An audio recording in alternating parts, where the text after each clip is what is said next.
नए नए वीडियो देखने एवं सुनने के लिए माँ कर्मा म्यूजिक को सब्सक्राइब करें।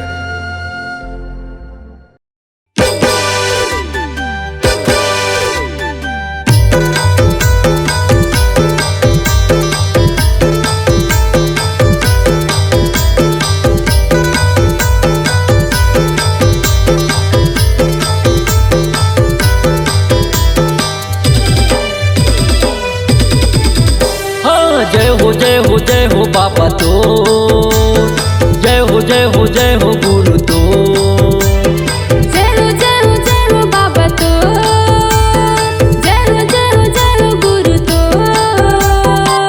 आरती उतारो चरण पखारो आरती उतारो चरण पखारो दे आशीष ला तो दे आशीष ला तो।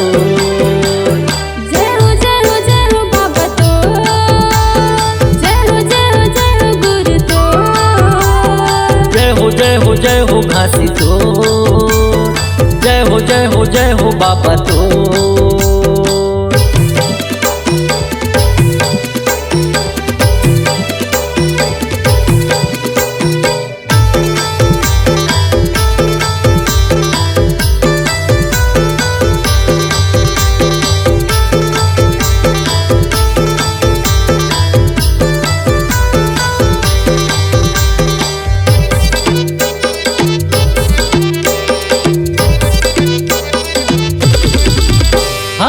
तोरे दयाल पाके महिमाला जाने सतनाम के वंदन करो भूइया के पावन गिरौदपुर धाम के।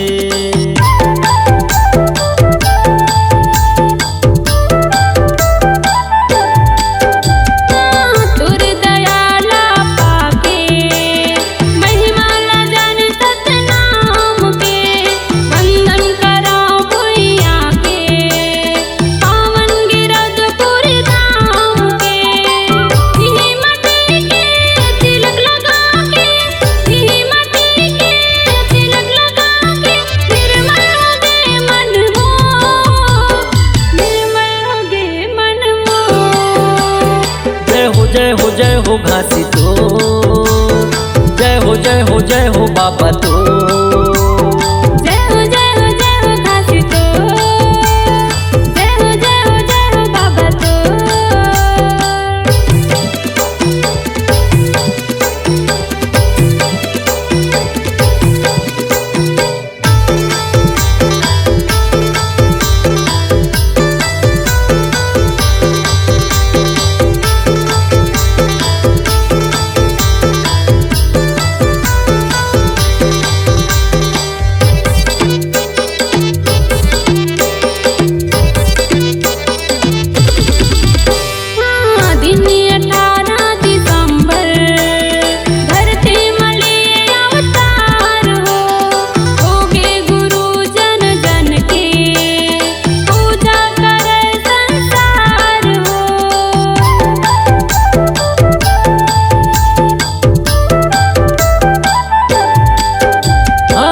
दिन 18 दिसंबर धरती मलिए अवतार हो गए गुरु जन जन के पूजा करे संसार हो। गुरु के बानी अमर कहानी गुरु के बानी अमर कहानी गूंजे गगन चारों गूंजे गगन चारों छोर।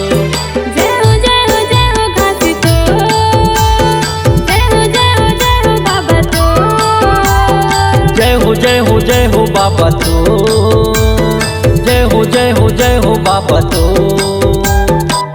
आरती उतारो चरण पखारो आरती उतारो चरण पखारो दे आशीष ला तो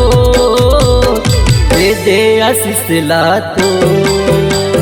जय हो बाबा तो जय हो गुरु तो।